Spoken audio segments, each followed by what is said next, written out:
완전히 타락한 죄인이라는 제목으로 말씀을 전하도록 하겠습니다. 현대 기독인들의 가장 큰 문제점은 무엇일까? 개인적으로 저는 이 그리스도인들 가운데 있는 피상성이라고 생각을 합니다. superficiality, 피상성. 우리의 믿음을 보면 너무나 피상적이라고 하는 거예요.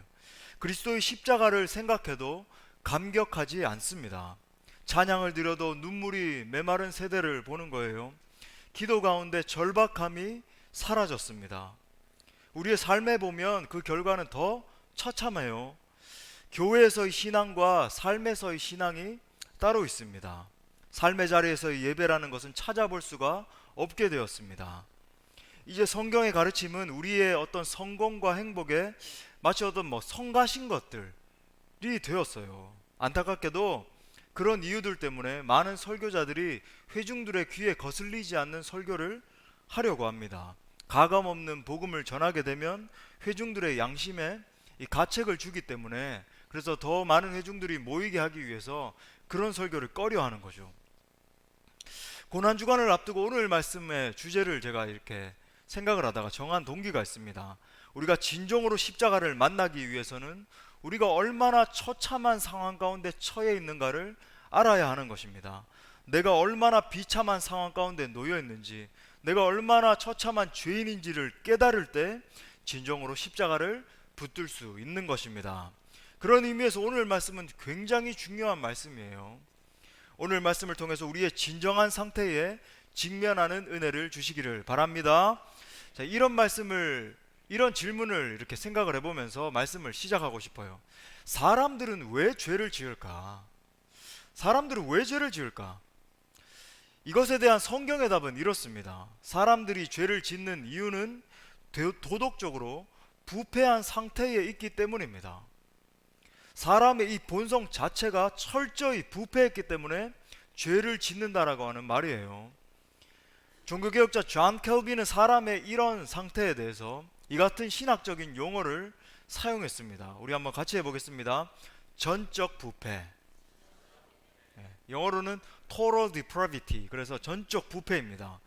여러분, 어떤 것이 부패했다라고 하는 것이 뭘 의미하나요? 여러분, 그 본래 상태가 썩어서 철저히 왜곡되었다라고 하는 뜻입니다. 자, 한번 생각해 볼 수 있을 것 같아요. 여기 본당 중간에 검은 봉지가 있는데 그 안에 썩어 있는 생선들이 있는 겁니다. 여러분, 우리가 그 악취 때문에 예배를 온전히 드릴 수 있겠습니까? 당장 그것을 어디 치우지 않으면요, 여기 남아있을 사람은 아무도 없을 거예요.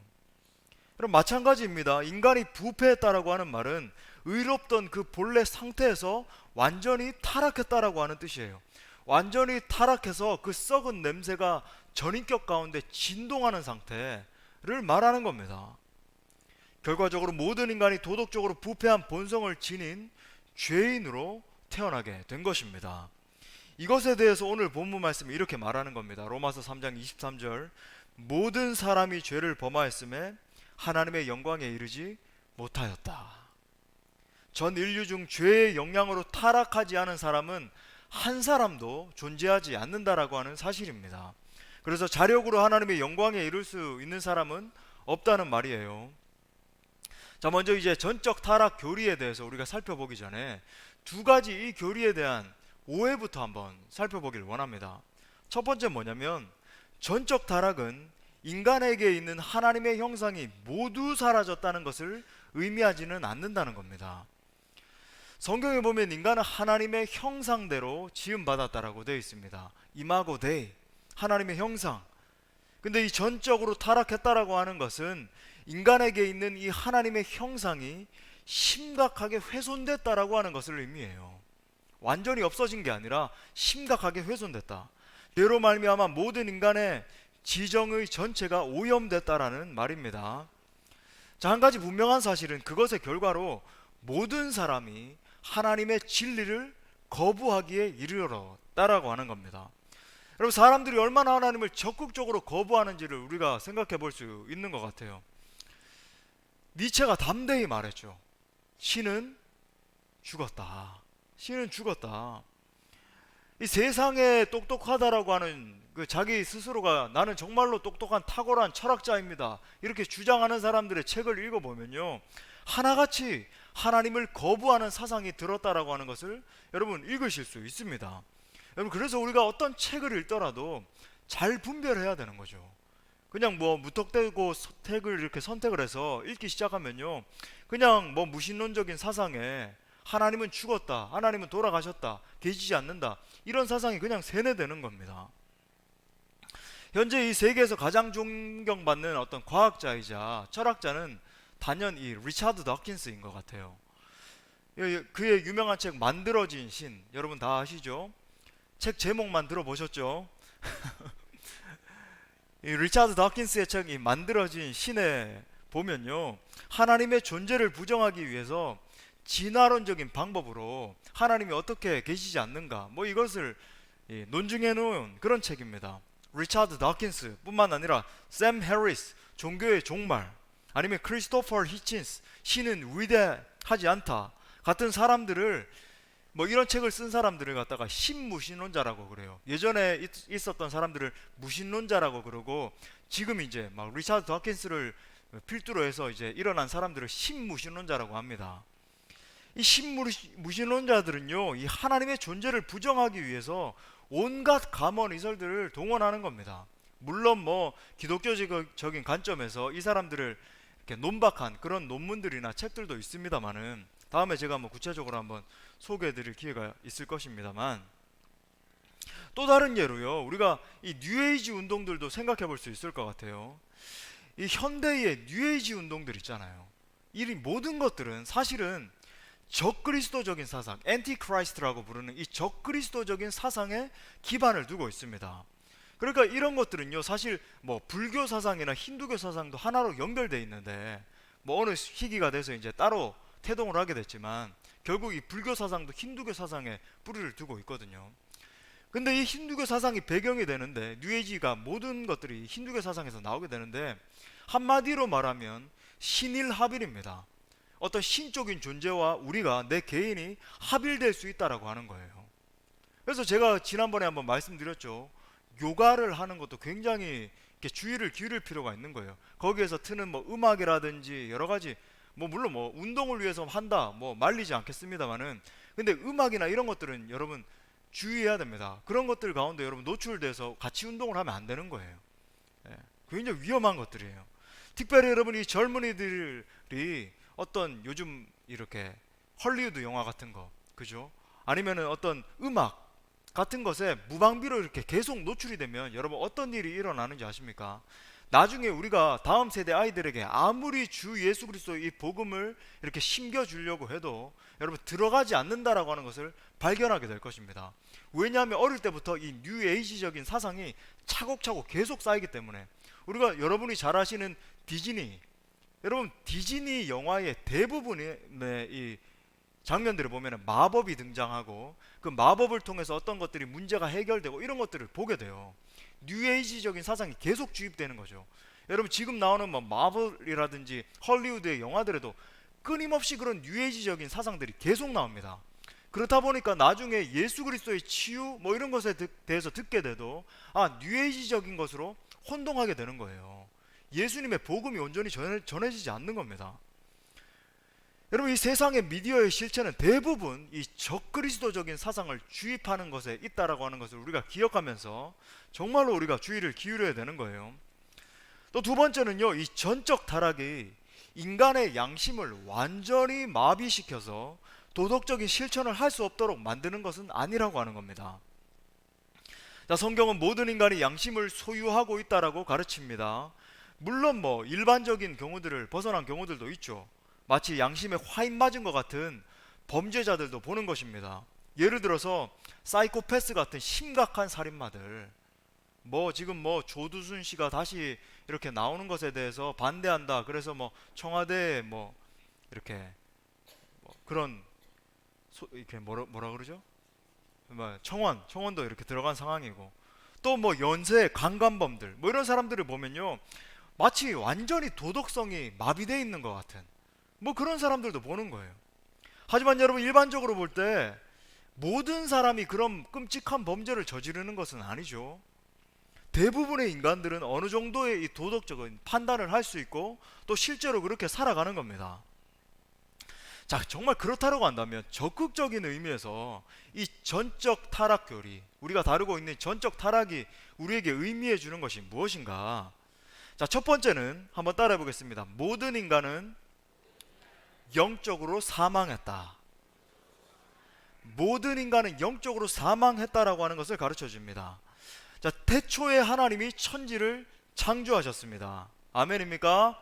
예, 여러분, 우리가 정말 이 사실을 믿음으로 말미암아 성경의 모든 진리를 믿게 되는 거예요. 여러분, 우리는 그렇게 착각하잖아요. 과학이 진리이고 이 과학적인 어떤 이론에 반하는 것들은 비진리이다. 그러니까 이 과학적 사실에 비추어서 성경의 진리들이 맞지 않는 것 같으니까, 무슨 뭐 기적이라든지 그죠, 뭐 동정녀 탄생이라든지 맞지 않는 것 같으니까 여러분, 비과학적인 사실들이기 때문에 배척을 하는 겁니다. 믿지 않겠다라고 결정을 하는 거예요. 근데 여러분, 사실이 아닌 거죠. 여러분, 과학이 전부 다 진리가 아닌 겁니다. 성경이 진리이고 과학은 거기에 따라오는 것 뿐인 거예요. 예, 태초에 하나님이 천지를 창조하셨습니다. 우리가 이 사실을 믿는 거예요. 에덴 동산을 창설하셨습니다. 그리고 아름다운 모습으로 그의 형상을 담으셔서 우리 인간을 창조하신 거죠. 그리고 그 인간들로 하여금 지극한 복락을 누리게 하셨습니다. 에덴 동산이라고 할 때 이 에덴의 뜻은 기쁨이에요. 그러니까 에덴 동산 그러면 기쁨의 동산입니다. 기쁨이 충만했던 동산이었던 거예요. 최초의 인간이었던 아담과 하와가 누렸던 최고의 복은 단연 하나님과 교제하는 복이었습니다. 아담과 하와는 하나님과 깊은 사귐을 누리면서 최고의 기쁨을 누리고 있었던 거예요. 그런데 하나님이 다른 모든 것들은 허용하셨어요. 모든 것들을 누릴 수 있게 하셨습니다. 동산의 모든 나무 열매를 따먹을 수 있게 하셨고 모든 즐거움에 참여할 수 있는 복을 주셨는데 단 하나만을 금지시키셨습니다. 그것은 동산 중앙에 있는 나무의 열매를 따먹지 말아라 라고 말씀하신 거예요. 창세기 2장 17절 말씀에 보니까 하나님이 이렇게 말씀하시네요. 선악을 알게 하는 나무의 열매를 먹지 말라. 내가 먹는 날에는 반드시 죽으리라. 여러분, 먹으면 어떻게 된다고 말씀하십니까? 반드시 죽는다라고 말씀하시는 거예요. 반드시 죽는다. 엄중한 경고인 거죠. 하지만 사단의 속임에 빠진 인간은 결국 하나님께 복종하지 않는 길을 걸어가고 마는 겁니다. 불순종이 이 죄의 근원이 된 것입니다. 아담의 이 치명적인 선택의 결과는 끔찍한 것이었습니다. 영원한 죽음.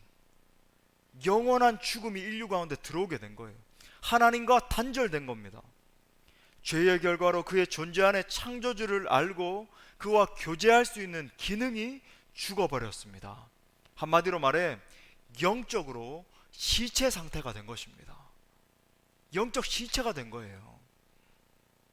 더 끔찍한 것은 이 엄청난 재앙이 아담에게만 머무르지 않는다는 사실입니다.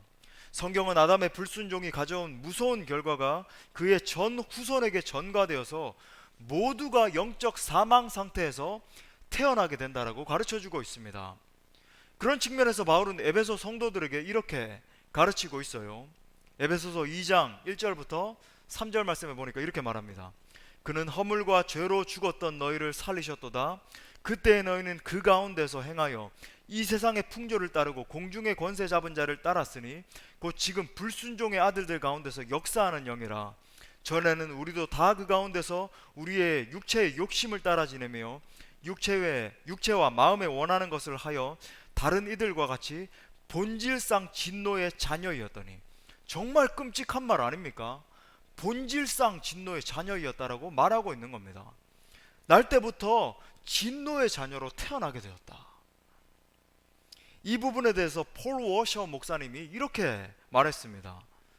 모든 인간이 참된 영적 생명이 없이 하나님의 인격과 뜻에 무감각한 상태, 곧 영적 사산화 상태로 세상에 태어난다. 영적 사산화 상태로.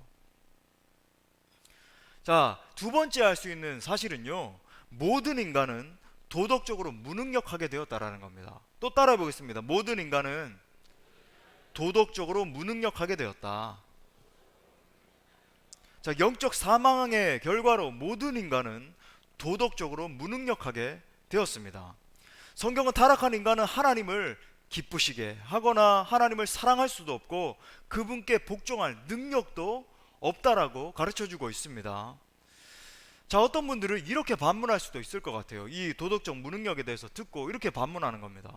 목사님, 우리가 정말 이렇게 타락했다라고 한다면, 그래서 이 도덕적으로 판단하고 선택할 수 있는 기능이 마비됐다라고 한다면, 우리가 하나님께 순종하고 아니면 뭐 순종하지 않고 이것은 우리 책임이 아니지 않습니까?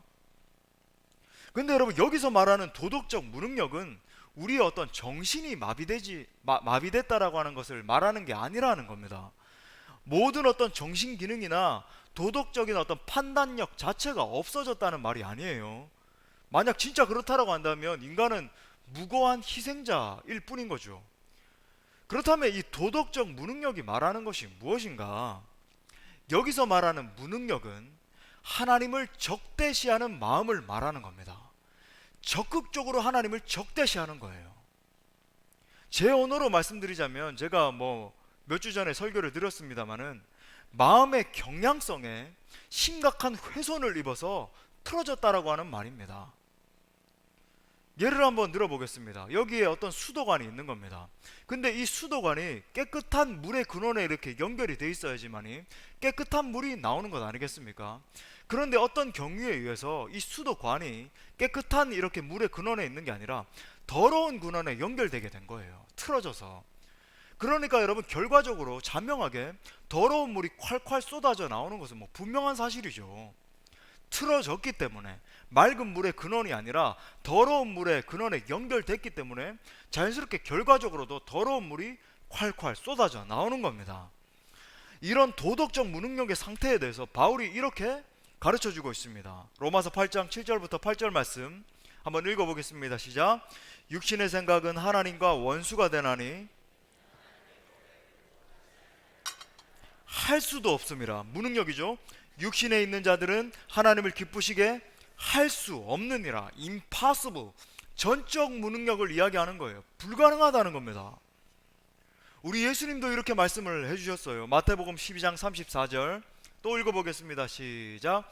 독사의 자식들아, 너희는 악하니 어떻게 선한 말을 할 수 있느냐. 여러분, 여기서 말하는 너희는 악하니가 가르쳐 주는 것이 뭐죠? 우리의 본성 자체가 완전히 타락하여서 악하게 되었다라고 하는 것입니다. 마음의 경향성 자체가 죄악의 본성으로 완전히 틀어진 겁니다. 타락한 인간은 도덕적으로 부패한 본성을 가졌기 때문에 그의 의지도 도덕적으로 부패한 행위를 지향하는 겁니다. 여러분, 기억하십시오. 인간은 희생자가 아니라 범죄자입니다. 인간은 희생자가 아니라 범죄자입니다.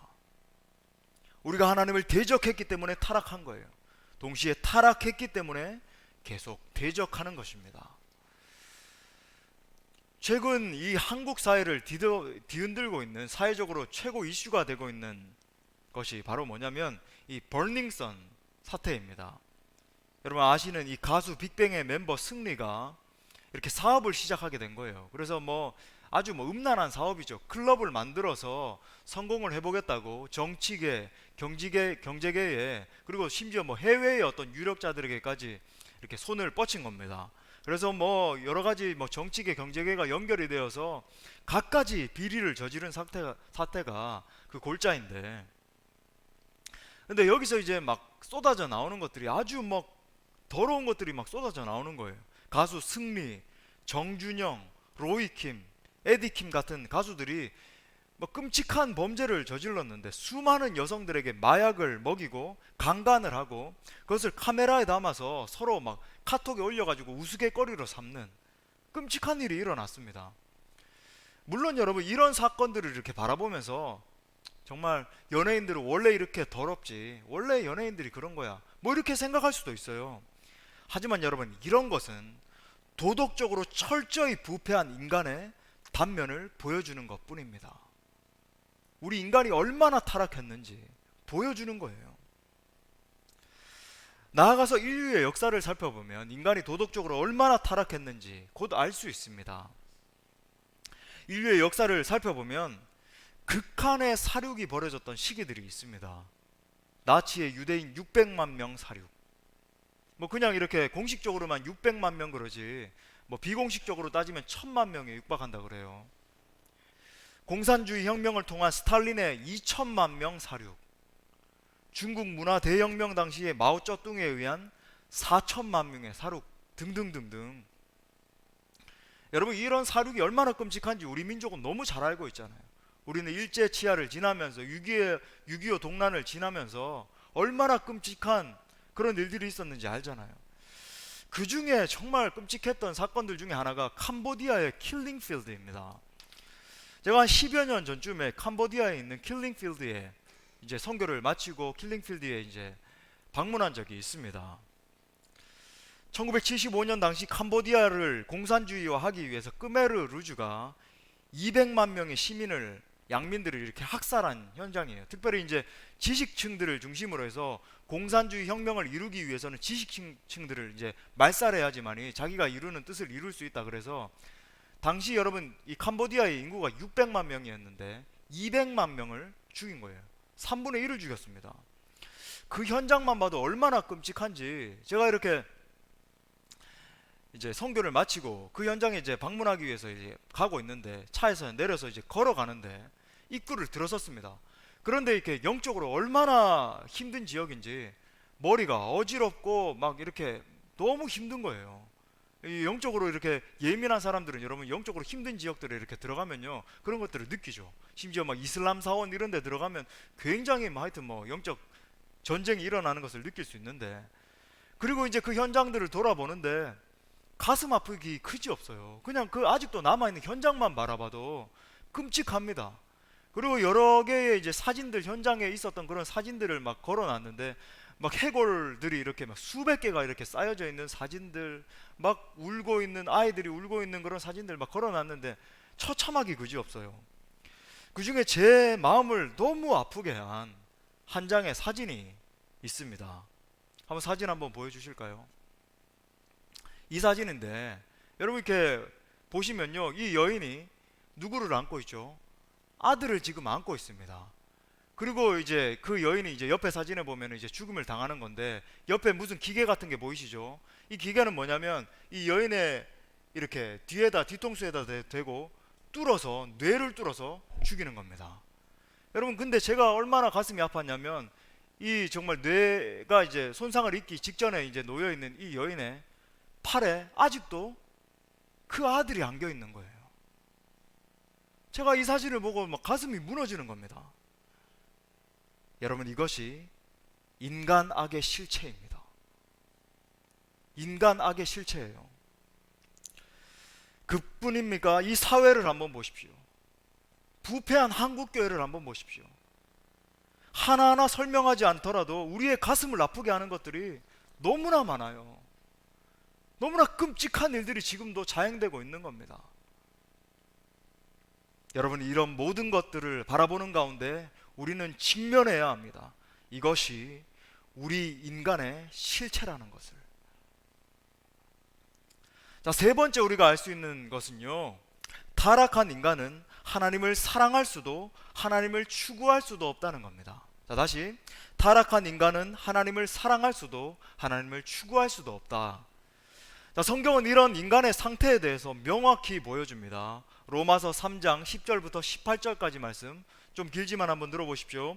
기록된 바 의인은 없나니 하나도 없으며 깨닫는 자도 없고 하나님을 찾는 자도 없고 다 치우쳐 함께 무익하게 되고 선을 행하는 자는 없나니 하나도 없도다. 그들의 목구멍은 열린 무덤이요 그 혀로는 속임을 일삼으며 그 입술에는 독사의 독이 있고 그 입에는 저주와 악독이 가득하고 그 발은 피 흘리는데 빠른지라.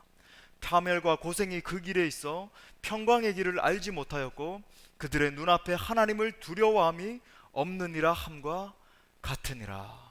여러분 이것이 타락한 인간의 영적 상태라는 겁니다.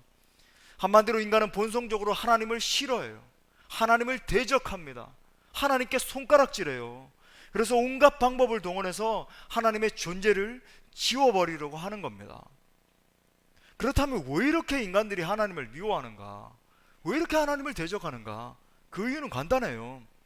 우리 하나님은 거룩한 분이시기 때문에 그렇습니다. 우리는 철저히 부패한 인간들이고 하나님은 거룩한 분이시기 때문에 그저 싫은 거죠. 이것에 대해서 한 청교도가 이렇게 말했습니다. 인간이 하나님을 찾을 의향이 없는 것은 도주 중인 범죄자가 법을 집행하는 관리를 찾을 의향이 없는 것과 같다. 창세기 3장에 나오는 아담의 반응을 보십시오. 창세기 3장 9절부터 10절 말씀에 보면요, 여러분 이것을 여실히 보여줍니다. 같이 읽겠습니다. 시작. 여호와 하나님이 아담을 부르시며 그에게 이르시되 내가 어디 있느냐? 이르되 내가 동산에서 하나님의 소리를 들었고 내가 벗었으므로 두려워하여 숨었나이다. 하나님과 지극한 친밀함을 누리던 아담이잖아요. 이 세상 무엇보다도 좋던 것이 하나님의 음성이었습니다. 아마 아담은 늘 찬송했을 거예요. 주 음성 외에는 더 기쁨 없도다. 날 사랑하신 주 늘 계시옵소서. 그런데 여러분, 끔찍한 범죄를 저지른 아담이 지금 뭐라고 말합니까? 내가 하나님의 소리를 듣고 내가 벗었으므로 두려워하여 숨었나이다. 그에게 있던 내적 평안함이 완전히 사라져 버린 것입니다. 우리 예수님도 이에 대해서 정확히 진단하셨어요. 요한복음 3장 19절부터 20절 말씀해 보니까 그 정죄는 이것이니 곧 빛이 세상에 왔으되 사람들이 자기 행위가 악함으로 빛보다 어두움을 더 사랑한 것이라. 악을 행하는 자마다 빛을 미워하여 빛으로 오지 아니하나니 이는 그 행위가 드러날까 함이요. 여러분, 타락한 인간은 하나님을 사랑할 수도 하나님을 추구할 수도 없게 되었습니다. 마지막 네 번째로 알 수 있는 사실은 뭐냐면, 한번 또 따라해 보겠습니다. 타락한 인간은 사탄의 노예가 되었다. 타락한 인간은 사탄의 철저한 노예가 되었어요. 범죄 전 아담은 충만한 자유함 가운데 살았습니다. 자유함을 가지고 하나님께 순종하는 삶을 살았어요. 자유함을 가지고 세상을 통치하고 다스렸습니다. 자유함을 가지고 하나님께 영광 올려드리는 삶을 살았던 거죠. 아담이 진리 가운데 거하고 있을 때 진리가 아담을 자유롭게 한 것입니다. 하지만 범죄한 인류는 어떻게 되었습니까? 한마디로 사탄의 노예가 되었습니다. 사탄의 노예가 되었어요. 자유를 잃어버렸습니다. 두려움과 공포, 염려와 근심이 우리를 지배하기 시작했어요. 이런 상태에 대해서 사도 바울이 이렇게 증언합니다. 에베소서 2장 2절 말씀에서 그때 너희는 그 가운데서 행하여 이 세상 풍조를 따르고 공중의 권세 잡은 자를 따랐으니 곧 지금 불순종의 아들들 가운데서 역사하는 영이라. 자, 여기서도 우리가 다시 한번 상기할 필요가 있습니다. 우리가 어떠한 희생자가 된 것이 아니라고 하는 거예요. 인간이 스스로 하나님의 통치를 거부했고 사탄에게 지배받는 길을 선택한 것입니다. 나아가 사탄의 노예가 된 인간의 종국은 너무나 극명해요. 그것은 영원한 지옥 형벌입니다. 영원한 지옥 형벌이에요. 사탄의 최종 목적은 인간을 영원한 사망, 영원한 지옥 형벌에 집어넣는 것입니다. 여러분, 직시하셔야 돼요.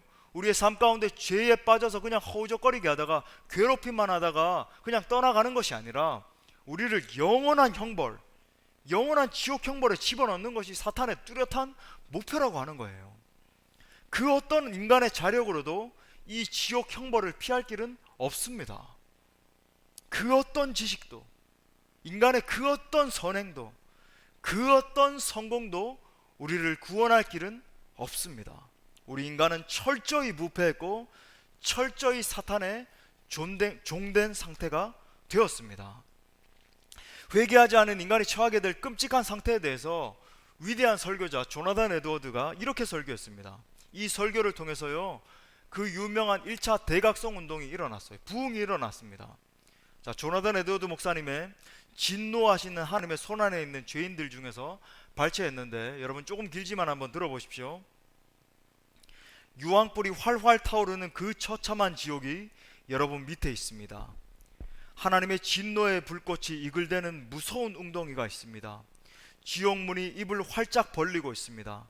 그런데 여러분에게는 발을 붙이고 서 있을 곳도 붙잡을 만한 지푸라기도 없습니다. 여러분과 지옥 사이에는 넓은 공간 이외에 아무것도 없습니다. 여러분이 그곳에 떨어지지 않고 있는 것은 오직 하나님의 권능과 그의 전적인 뜻 때문입니다. 물론 여러분은 이 점에 대해 별로 의식하지 않을 수도 있습니다. 여러분은 지옥에 떨어지지 않은 자신의 모습을 보면서 그 안에 있는 하나님의 손길은 보지 않고 대신 다른 것들, 가령 자신의 좋은 건강 상태라든가 자기 생명을 잘 보존하기 위해 사용하는 방편들만 바라볼 수도 있습니다. 그러나 사실 이런 것들은 아무것도 아닙니다. 하나님이 그 손을 놓으시는 날이면 여러분은 즉시 지옥으로 떨어지고 말 것입니다. 산소가 희박한 공기가 우리를 잠시도 지탱해 주지 못하듯이 그런 것들 역시 우리가 지옥에 떨어지는 것을 막아주지 못합니다. 게다가 여러분의 사악함이 여러분을 납덩이처럼 무겁게 만들기 때문에 여러분은 초스피드로 지옥에 떨어지고 말 것입니다. 하나님이 그 손을 놓으시는 날이면 여러분은 즉시 초스피드로 하강하여 그 끝없는 시면 속에 빠지고 말 것입니다. 여러분, 이 설교가 90분이나 진행되는 동안에 사람들이 이 설교를 듣고 대굴대굴 구르면서 하나님 앞에 통회하고 자복하는 역사가 일어났습니다. 여러분, 그런데 여러분, 우리가 직시해야 되는 사실이 무엇입니까? 이것이 범죄한 우리의 상태라고 하는 거예요. 정말 그렇다라고 한다면, 진정 목사님이 지금 증언하고 있는 이 설교가 맞다라고 한다면 우리의 질문은 하나로 모아져야 돼요. 온 인류가 던져야 할 단 하나의 질문은 이것이어야 합니다. 과연 죄에 빠져 부패한 우리는 어떻게 살 수 있는가? 과연 내가 저 지옥 형벌에서 벗어나서 구원받는 길은 무엇인가? 사랑하는 성도 여러분, 그렇기에 우리는 십자가가 필요한 자들입니다. 우리는 예수 그리스도의 십자가 은혜가 필요한 자들입니다. 십자가에 달리신 어린 양을 바라보는 것만이 우리가 살 수 있는 유일한 길인 것입니다. 그래서 사도 바울이 이렇게 선포하고 있어요. 갈라디아서 6장 14절 말씀에서 그러나 내게는 우리 주 예수 그리스도의 십자가 외에 결코 자랑할 것이 없으니 그리스도로 말미암아 세상이 나를 대하여 십자가에 못 박히고 내가 또한 세상을 대하여 그러하니라. 여러분, 십자가만이 유일한 우리의 소망되는 줄 믿습니다. 말씀의 결론을 맺겠습니다. 오늘 우리가 얼마나 철저히 부패한 죄인들인가에 대해서 선포했습니다. 그 이유는 이거예요. 내가 얼마나 비참한 상황 가운데 놓여있는 죄인인가를 깨달을 때에 진정으로 십자가를 붙들 수 있기 때문입니다.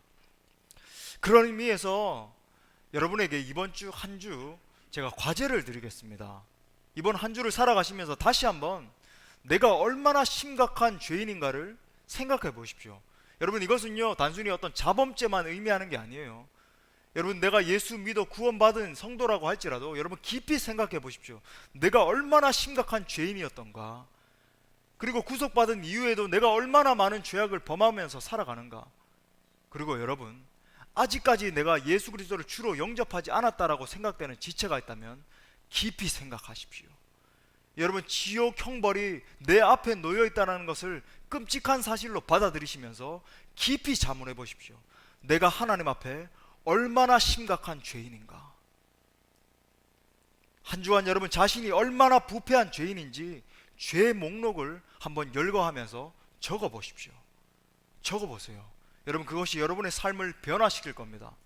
십자가 은혜를 경험한 분들도 아직까지 남아있는 부패한 죄의 잔재들에 대해서 여러분 생각하면서, 깊이 생각하면서 써보십시오. 그리고 한 주간 동안 이렇게 기도하십시오. 오 하나님, 저는 주님이 필요합니다. 저는 주님이 필요해요. 하나님, 저는 십자가 은혜가 필요한 존재입니다. 기도할 수 있기를 바랍니다. 아무쪼록 이렇게 기도하며 나가는 모든 성도들 가운데 놀라운 십자가 은혜를 부어주시기를 간절히 축원합니다.